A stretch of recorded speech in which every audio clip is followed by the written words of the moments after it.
So we're gonna get this out the way now. Okay. Natasha got new titties. Y'all, listen, y'all gonna know one thing about me. I'm extremely transparent. Yeah. So last week, it ain't even been a week. It'll be a week Tuesday. Yeah. I got a breast lift. They look good. They don't feel good, but they look amazing. And so for me, y'all might catch me doing a little bit of this, a little bit of this. That's just me securing the girls. Securing the girls. They done got lifted, and I feel so good. You look good too. I feel good, y'all. We both from DC. And guess what? We so DC. I know. I just can't even get it out of the way that I speak. I'm never gonna lose it. It's who I am. How is dating in LA? Dating in LA is real different, y'all. Let me just be honest. Let me just say this. I come from a biracial family, whereas though my mother's mixed, her mother's white, and her father's black. So growing up, being around, different cultures and a white woman with a black man, that never bothered me the way that I see it here in LA. It bothers you here? It's not going to bother me. It's just that the black men out here are a little different. They don't see black women. No. You feel that way?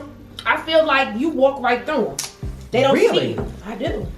And it's not just me. I have tons of successful girlfriends who are, got their own businesses or in the industry doing their thing. Young, black, fabulous, and single. Well, let me ask you this, because I've heard that as a thing for women all over the country, that for successful African American and minority women, in some cases they feel like men of their own race don't necessarily see them, or that they feel like, you know what I mean? So they feel like they're not being noticed, like they're not, as high on the totem pole in some cases. My question is this: if the men are dating interracially, are you open to it? I wasn't. Okay. But I have come to the realization that I can't wait on y'all no more. Why am I waiting on someone who's not waiting on me? So for me, my reality right now is that give us a bowl in my open case. If I'm being approached by a nice gentleman who has great conversation, who knows how to speak to me, wants to travel, wants to treat me good, knows how to treat my children, why am I being closed off to another race when my men are not being closed off to women of other races? I will say this: I had this conversation with some friends on around Thanksgiving. It was single black women, and single black gay men, and the conversation was about are we open to dating outside of our community in 2020, because all of us are single and all of us are saying similar things. Now, it was two sides of the debate. One side of the debate was, that black men in a lot of cases can come with some unique challenges. That's true too. Commitment challenges, ain't gone to therapy, so haven't processed a lot of stuff, emotional unavailability. There's a whole lot of stuff that can come with black men. I said, well, that's not every black man. But white men come with challenges too. And I think that's a good point. No group can be typecast in any one way, that all people in this group are like this, or all people in this community is like that. So I was like, well, no. I said, I don't agree. I said, to me, how I want to date is this way. Making it so that my criteria of what I'm looking for. I'm looking for emotional support. I'm looking for availability. I'm looking for all these different things. Absolutely. Dating based on that criteria of what I need from the person from a personal level, and whatever race that falls into for that gentleman who brings it, I'm good. I'm good. I'm not worried about, well, this group is more like this group more like that. 'Cause everybody's different. People are humans, not a race. Absolutely. And that's where I'm at. I mean, as you all know, I own a all men's nail salon. So I spend my day, literally every day, with men. And and I have very transparent conversations with these guys. A lot of my black clients who do date outside of their race, who are dating white women, who say that they're no longer interested in dating black women. Let's talk about that for a minute. Let's pause here. I had a conversation with a friend of mine. I'm ready to talk about it, y'all. And you should buy it, y'all, because he was talking And we were on the conversation, and he was just gloating. He was like, yeah, I don't date black women. He's talking to a bunch of black men.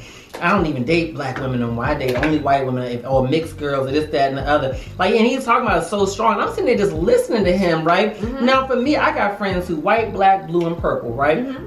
And I'm just listening to him, and I'm quietly getting offended because of the ways he's trying to portray black women. I'm just like, women are women, and what you're looking for is not, you looking for somebody who's going to overlook your deficiencies, who's not going to call you out, and for whatever reason, you're demoting white women in your mind to being like they're somehow another weaker, and they're going to let you just be a doll. The biggest issue that I hear when I speak to these men is that the majority of them have a problem with their mother. Okay. And so the issues are stemming from childhood, mm-hmm. where, don't speak to me that way, mm-hmm. or don't treat me that way. A lot of that was based off of trauma, mm-hmm. of how they were spoken to or treated in the household when they were kids. Mm-hmm. Mm-hmm. So I think that, back to your point earlier, mm-hmm. when it comes to our men, a lot of our men haven't dealt with their trauma. So they're running from it. What I think it is that I think that trifling men mm-hmm. look for women or look for partners, period, who got individual characteristics that are going to allow them to let them be the dog that they are, be the trifling man they are. So they're going to find a black woman who's going to let them walk over them. They're going to find a white woman who will walk over them. A light-skinned woman. They're going to find a whoever. Yeah. They're looking for a personality type, but within all their ignorance, they typecast that all white women are going to be like this and all black women are going to be like that. I know strong white women and I know weak black women, and vice versa. I know, weak white women and I know strong black women. I think that in that man's ignorance, because when he's talking, I'm just like, but you literally are a piece of shit. Mm. And but whoever those women he gravitating to, mm-hmm. don't think that.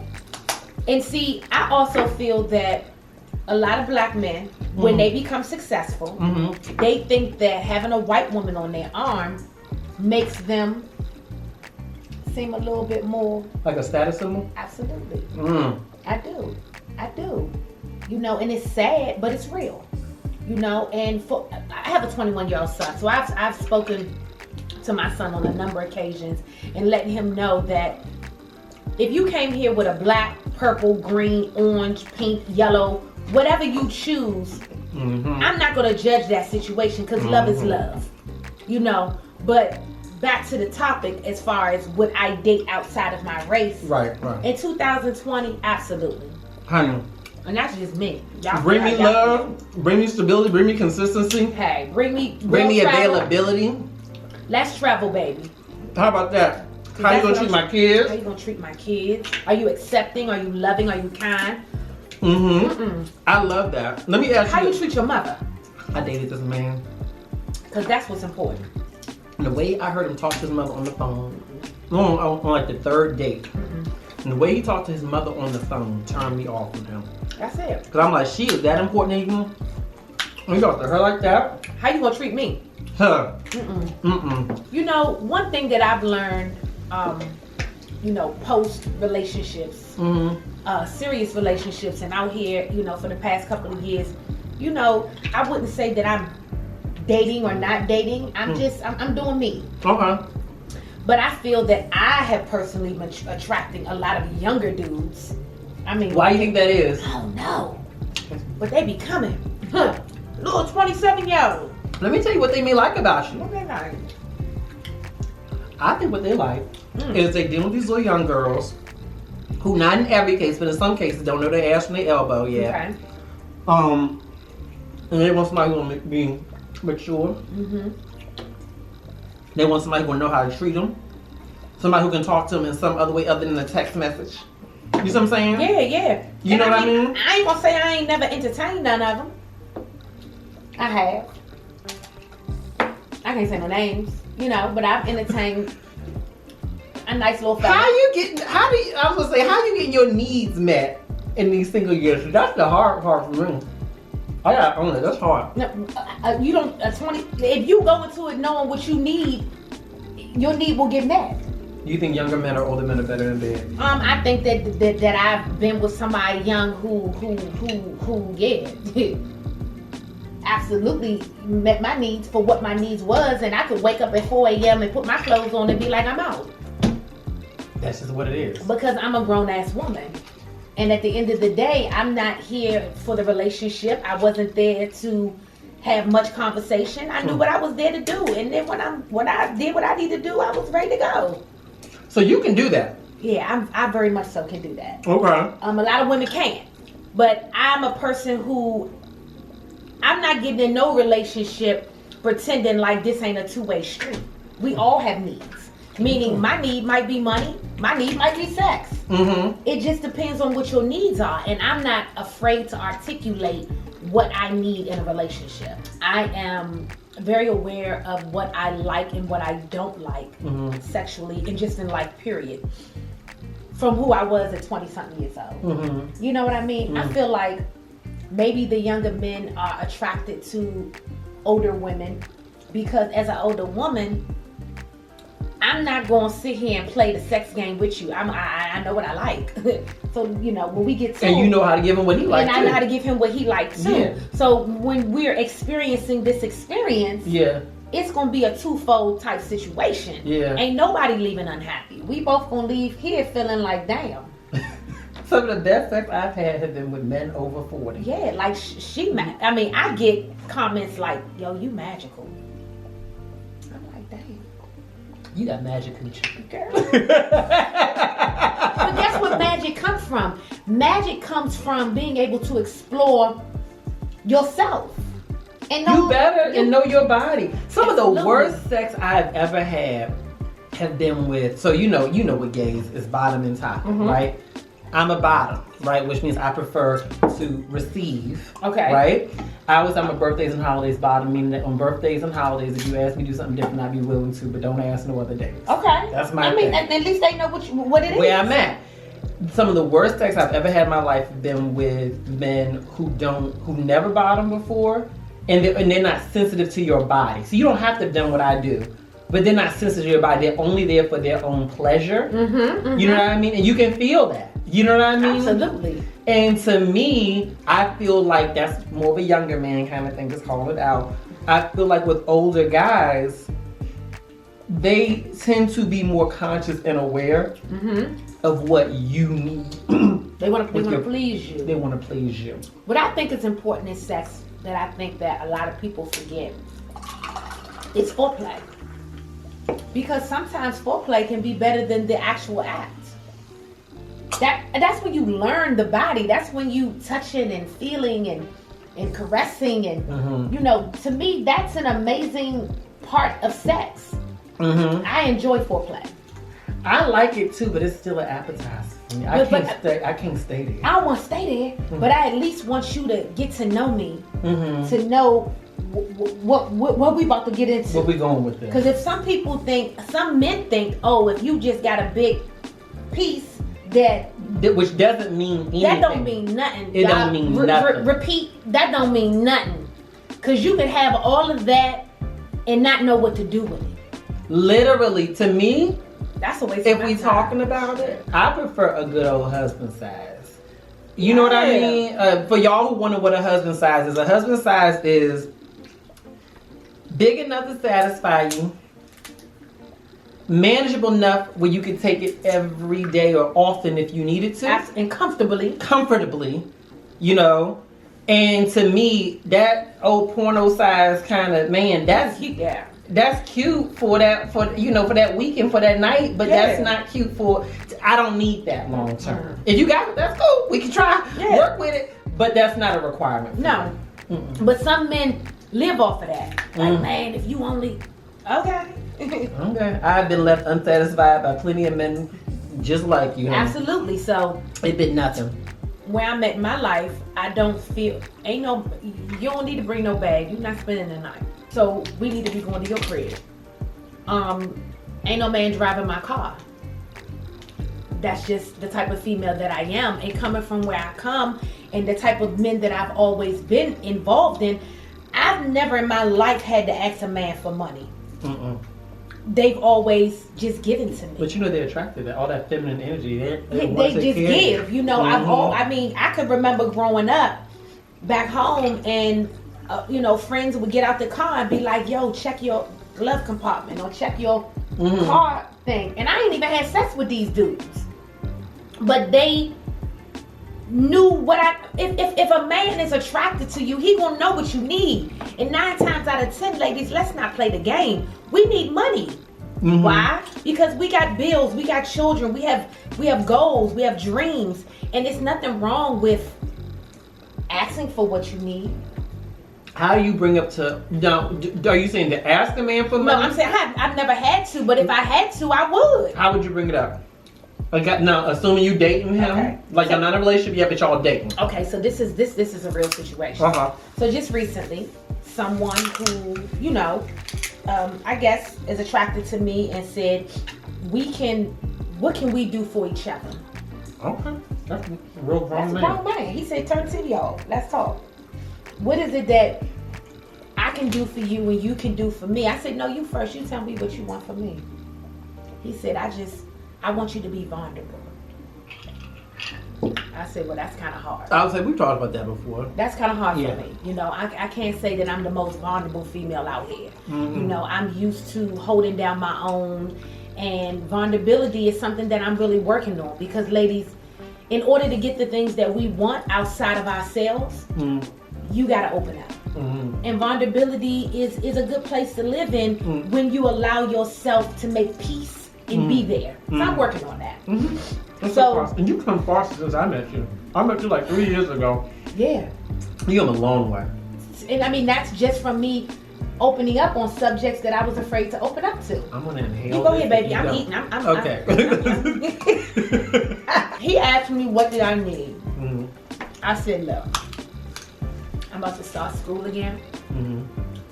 I got a car note that come every month. I got a rent for my studio. And I got rent in my apartment. I got 2 children. I buy roses for myself every week. Beautiful white roses. Every week, every Sunday. I said, so within those lines, I want to travel. There's a lot of things that I need. So within what I just now gave you, you figure out how you can meet my needs. You know, what he is he's displaying masculine energy. He's letting you know I'm a provider. I'm a man. I'm a way maker. I like to meet needs. So tell me what it is. And I think for that kind of man, you'd be a goddamn fool not to tell him what you Absolutely. need. And so I did. And I said, and he said, everything that you just now laid out to me, I respect you for that. Because most women, when I ask them, they say, I don't need nothing. I'm good. And the reality is that his value is built on his ability to do that. Like if you tell him nothing, and he's like, well, what's my role here? I'm out. Well, guess what? When you do that to a man, he gonna come and get exactly what he want or what he need, which is sex. Honey, there's a price for my intimacy one way or the other, baby. I'm not charging no cash, but baby, it's quality time. Listen, my baby, brother, it's gifts. It's gifts, honey. Baby, it's something. It's emotional support. You're not going to get my goodies for free. I did that in my 20s. And I ain't even do that then. Anybody that's watching this that know me from middle school to high school to a grown ass woman, I'm not entertaining no man that ain't entertaining me. And entertaining is just what he said. I got a heart, I got a soul, I got financial needs. And if you cannot bring balance to any of those areas, then we wasting each other time. We wasting each other time. So when women sit around and say, I'm sitting in here, my light's about to get cut off and I need some groceries, but you got a nigga knocking at the door that you about to let come get in your bed, I'm gonna give you the side eye, baby girl, because you're not working your magic. You sit on the gold mine and you're not using it. And you're not using it. Why? You gotta ask yourself that question. You gotta ask yourself, why are you afraid to allow a man to walk into your domain and leave with his needs met, and you still can't figure out how you gonna handle Oh God, I'm about to have church in this bitch, honey, because you just said a word. How you gonna let a man walk out of here with his needs met, but yours on? And you still feeling empty. You not just feeling empty though. You feeling abused. You feeling like you done gave it all away, but you never asked. You never asked. I got a girlfriend now, and I asked her just recently because she was dating someone, and you know, he wasn't concerned with certain needs of hers. But every time she left fulfilled sexually, but she didn't feel like he cared about if she had gas money or, you know, lunch money or anything, any other need other than the need that they took care in the bedroom. And for me, at the end of the day, that's your problem. You gotta open your mouth. You gotta open your mouth, ladies. And if you in your 30s and 40s and you still scared money don't make none. Cheers to that, women. So I have a friend. Anyway, y'all. I have a friend where he's in a relationship. I love him to death, but I'm just going to call it out. He's in a relationship and his partner cheats on him right and left. I mean, old boy, another dude called, partner will answer the phone while he is sitting right there. It's obvious stuff. Go out to a club, don't come home at night. That like stuff that nobody should ever tolerate. And so I got annoyed with it. Because every time, I get the calls all the time in the middle of the night. Lord, I'm done. I keep on getting cheated on. I'm done. Well, that was a year ago. Poor baby. And in my mind, I'm not able to really show up emotionally for him right now. Okay. Because I'm already wore out. This is your path you've chosen. You're not looking for help. You're looking for attention at this point from me. I feel like what he's really looking for is a push or a reason to leave when all the reasons is on the table. And what we don't realize as people is that when you're not loving and caring for yourself, how can you walk away from somebody that's hurting you when you don't even love yourself? Because you're trying to figure out what I'm going to do without this person. I've been there worrying about leaving. And my worry about leaving is not about how can I get in a better environment. My fear of leaving is I'm going to lose this person. And who am I going to have to replace him? I won't have no man. And he going to have somebody. He going to find her. I posted the other day. If somebody walks out of your life, let their ass walk. And walking out of my life is when you walk out of my bed and go get in somebody else's bed. Period. So do you believe that cheating is something you can come back from? I'm not gonna forget. So it was certain things that he would do. Like I can't watch the movie Love Jones. Why? Because I can't. Because what does it like bring up in you? It piss me off. Cause why? Because I never forget. What? My kid's dad was like, man, we had so much fun. We went to the movies to watch Love Jones. Nigga, I didn't go to the movies with you to see Love Jones. What you funny here? I'm picturing this. How did you respond to him? So this is the old DC me. That's why I'm laughing. I know she went off. I think I cracked his windshield with my foot, kicking that motherfucker. Like we was in the car and I was like, we went to see Love Jones. We never went to see Love Jones. He was like, man, you tripping like shit, man. You don't remember? We just went to see the shit. You fellas. Yo, I remember everything. Yeah, you do. I didn't see Love Jones. And I damn sure didn't see it with you. And I never seen it in the movies because after that incident, I never wanted to see Love Jones. So I'm in the car. I'm probably about 19, I don't know. Yeah. And I'm just flicking. I'm just going off. Yeah. So I don't do well with cheating. I don't think anyone does. But evidently not. I don't do well with cheating. And I don't do well with lying. Like you just sat here and lied to me. And you were trying to convince me that I was in the movie theater. Nah, boo.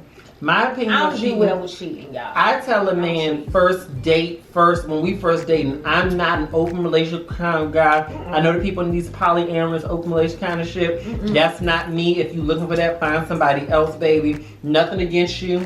No. We can be friends, but I'm not into an open relationship. But that's big out here. I mean, I don't know about anywhere else, but I know I have a lot of friends that are in open relationships right now. It's big everywhere. And it's just not for me. So So can I tell you a quick story? Because I'm just gonna own it. Tell me. I was the third wheel to an open relationship one time. How'd I feel? It was good at the time. Wait a minute, was they married? Yeah, it was 2 men, but they were married, yeah. Okay. So what happened was this.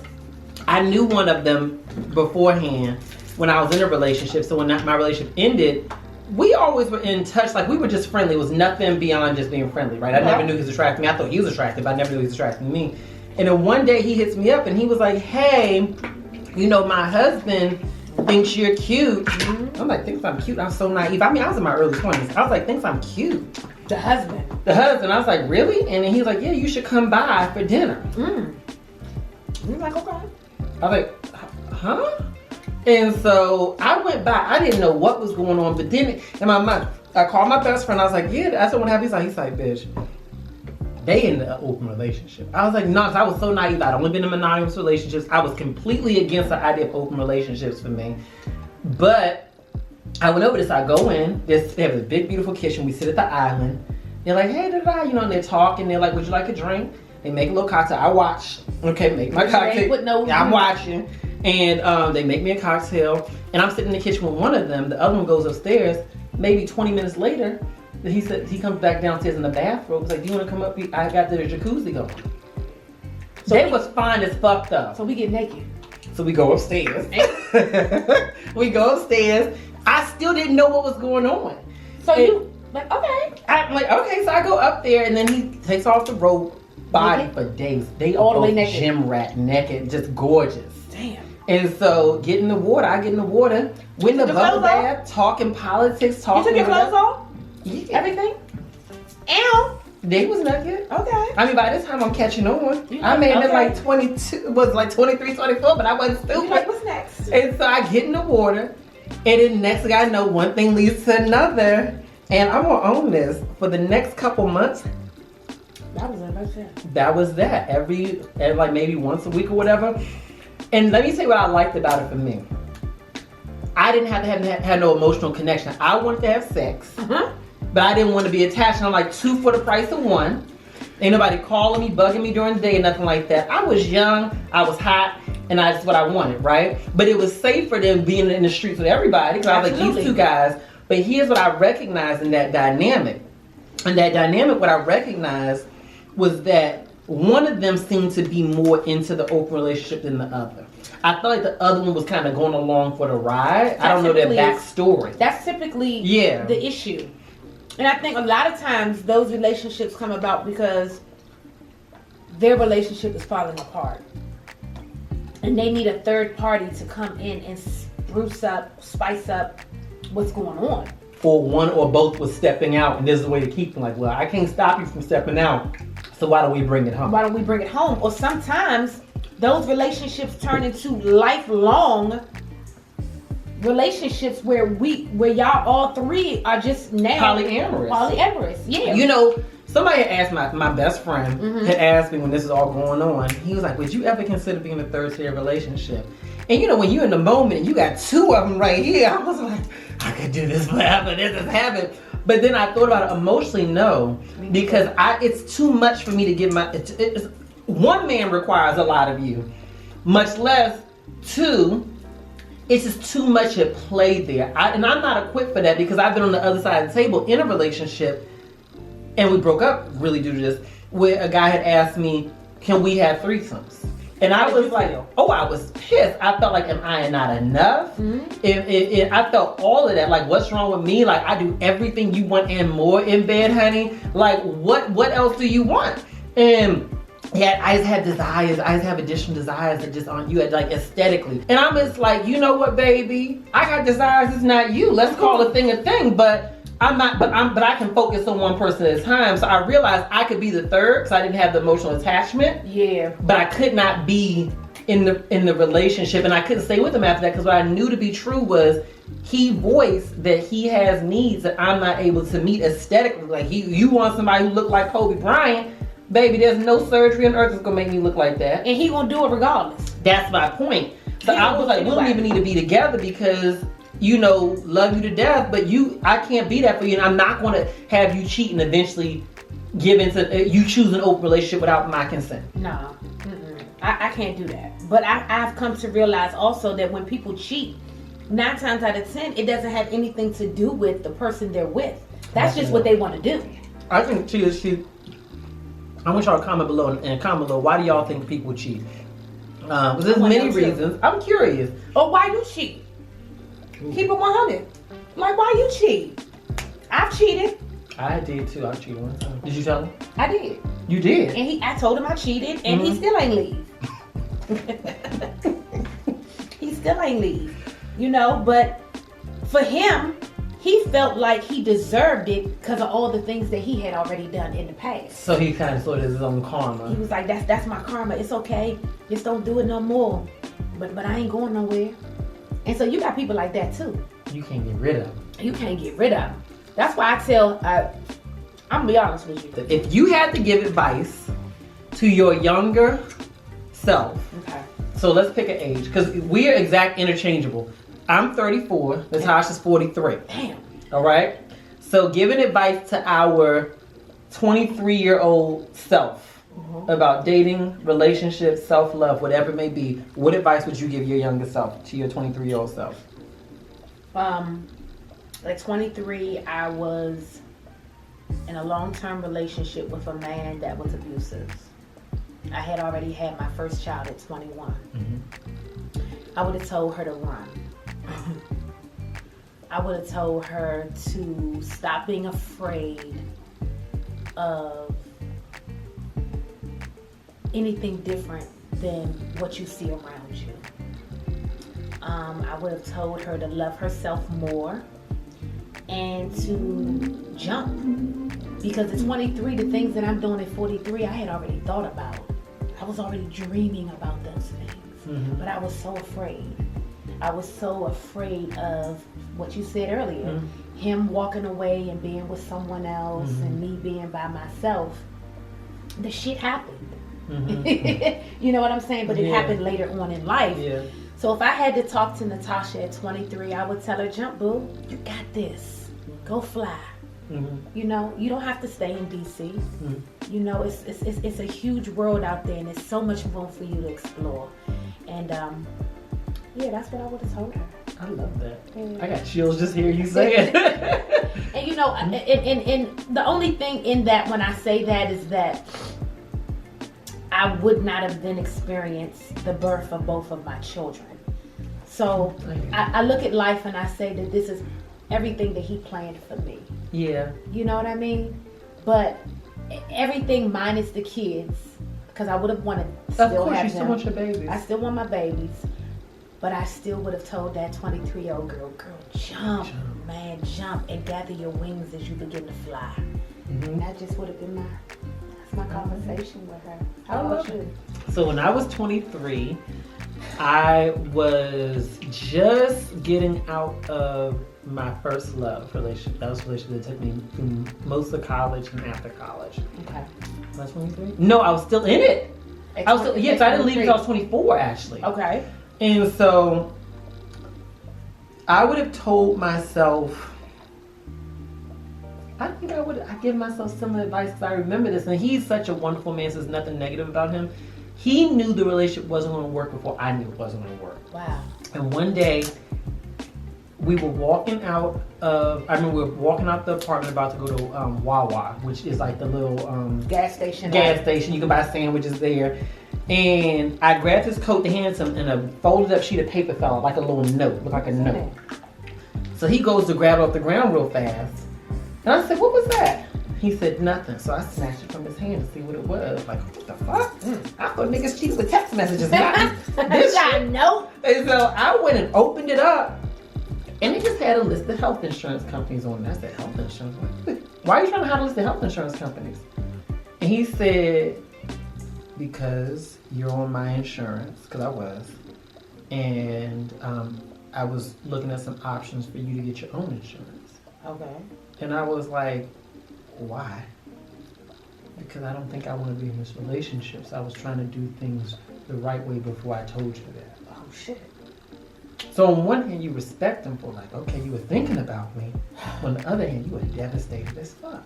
Because See, I'm as this little 23-year-old person, low self-esteem, on the heels of a childhood of abuse and bullying and sexual assault. My self-esteem was terrible at that time.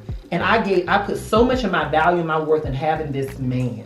He meant so much to me. Even though we had pretty much cleared up the years before that, we probably were not that compatible. We didn't say it, but we just didn't work well together. But I clung to that man with every fiber of my being because my self-worth was tied up in having him. Yep. And so to hear that from him, I knew it wasn't just him talking because he was mad, because he had planned this. And I loved him enough to know that I really couldn't be mad at him for that. Because he was being honest. He was being honest. So I couldn't vilify him for that.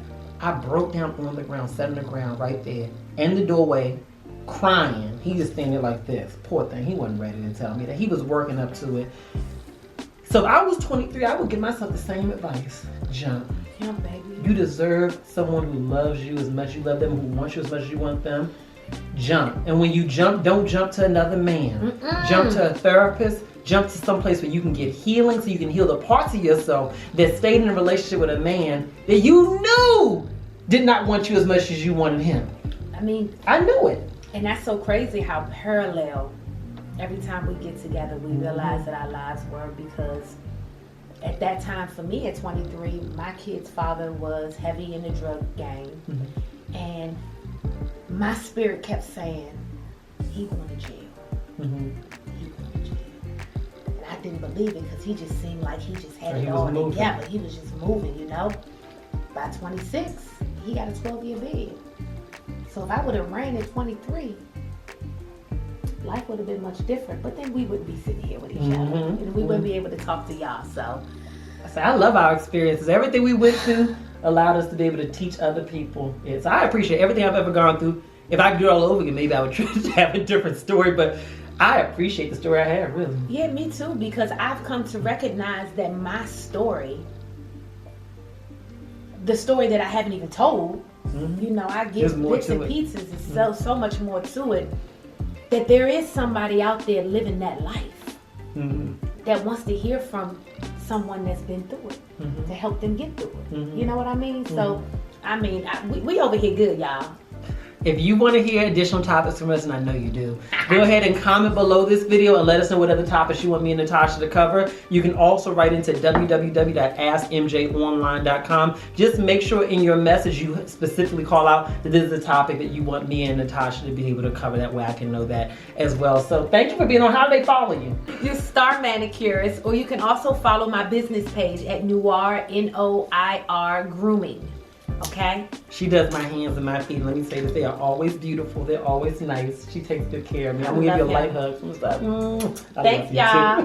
See y'all soon. Bye.